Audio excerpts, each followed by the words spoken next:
ایک وقت تھا جب ملنا ملانا خالصتاً ایک جسمانی اور جغرافیائی عمل تھا، لیکن آج یہ اسکرینیں ہی ہماری سماجی زندگی کا مرکز بن چکی ہیں۔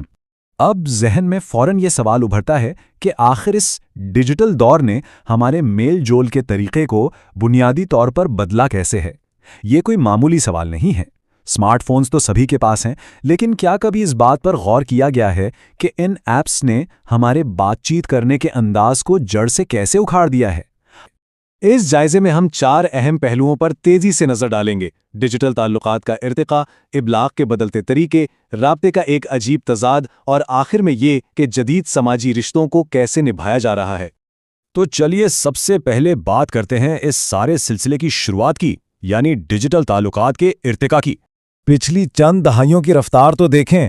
90 کی دہائی کے وہ سادہ سے انٹرنیٹ فورمز، پھر 2000 کے بعد اچانک سے چیٹ میسنجز کا طوفان آیا۔ 2010 آتے آتے سوشل نیٹ ورکس نے پوری دنیا کو سمیٹ لیا، اور اب 2020 کی دہائی میں تو الگورتھمز خود فیصلہ کر رہے ہیں کہ ہمیں کیا دیکھنا ہے اور کس سے جڑنا ہے۔ یہ سب اتنی تیزی سے ہوا ہے کہ انسانی ذہن کو سنبھلنے کا موقع ہی نہیں ملا۔ اب ذرا دوسرے پہلو کی طرف آتے ہیں کہ آخر ان پلیٹ فارمز نے رابطے کے بنیادی محرکات کو کیسے بدل دیا ہے۔ ذرا موازنہ کریں۔ پہلے کیا ہوتا تھا؟ رابطے کے لیے آمنے سامنے ہونا ضروری تھا، مقام اور وقت کی پابندی تھی۔ لیکن آج کے ڈیجیٹل دور میں نہ سرحدوں کی قید ہے، نہ وقت کی۔ میسج ابھی بھیجا گیا ہے اور جواب 2 دن بعد آ رہا ہے۔ اس آزادی نے جہاں زبردست سہولت دی ہے، وہیں ہر وقت دستیاب رہنے کا ایک ایسا تھکا دینے والا بوجھ بھی ڈال دیا ہے جو پہلے کبھی نہیں تھا۔ اس سب کو سمجھنے کے لیے سماجیات کی ایک بڑی دلچسپ اصطلاح ہے نیٹ ورک ایفیکٹس۔ کوئی بھی مواصلاتی ایپ صرف اپنی ٹیکنالوجی کی وجہ سے ہٹ نہیں ہوتی، وہ اس لیے اہم بن جاتی ہے کیونکہ وہاں لوگوں کا ہجوم ہے۔ بالکل ویسے ہی جیسے دنیا میں صرف ایک ٹیلی فون ہو تو وہ بیکار ہے، لیکن اربوں کے پاس ہو تو وہ ایک طاقت ہے۔ آج ہم کسی پلیٹ فارم کو چھوڑنا بھی چاہیں تو سماجی تنہائی کا ڈر روک لیتا ہے، کیونکہ جب اکثریت ایک جگہ موجود ہو تو وہاں ہونا ایک مجبوری بن جاتا ہے۔ اور بالکل یہیں سے جنم لیتا ہے ہمارا تیسرا اور شاید سب سے اہم نقطہ: رابطے کا تضاد۔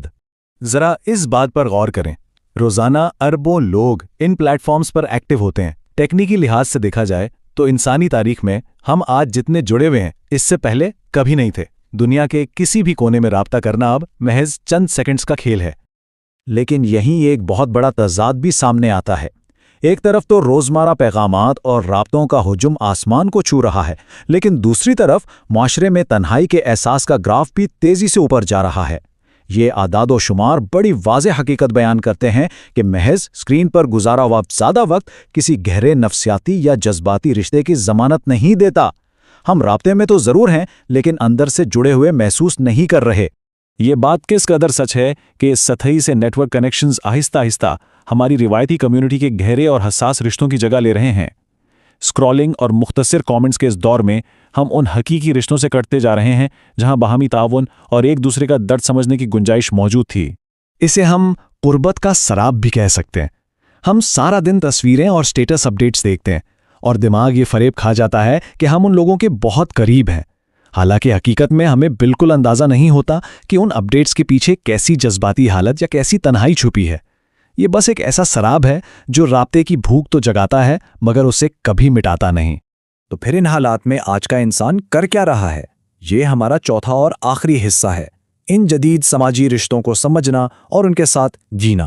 ہم سب نے لاشعوری طور پر کچھ نئی حکمت عملیاں اپنا لی ہیں، جیسے اپنی ڈیجیٹل شناخت کو بنانا اور سنوارنا، یہ فیصلہ کرنا کہ آن لائن کیا دکھانا ہے اور کیا چھپانا ہے، پھر مسلسل پیغامات اور نوٹیفیکیشنز کی تھکاوٹ سے بچنے کے طریقے ڈھونڈنا، اور اس سب میں سب سے بڑی کشمکش یہ چل رہی ہے کہ اب نجی اور عوامی زندگی کے درمیان کی وہ لکیر تقریباً دھندلا چکی ہے۔ آخر میں ایک بڑا اہم سوال ذہن میں رہ جاتا ہے: کیا آنے والی نسلیں ہمارے اس دور اور موجودہ ڈیجیٹل نیٹ ورکس کو انسانوں کو قریب لانے والے ٹولز کے طور پر دیکھیں گی، یا پھر وہ انہیں تنہائی کا ایسا انجن قرار دیں گی جس نے انسانوں کو ایک دوسرے سے کاٹ کر رکھ دیا؟ سماجی رابطوں کا یہ ڈیجیٹل سفر ابھی جاری ہے۔ اس سوال کا حتمی جواب شاید مستقبل کا وہ معاشرہ ہی دے سکے گا جو آج کی ان بنیادوں پر کھڑا ہوگا۔ اس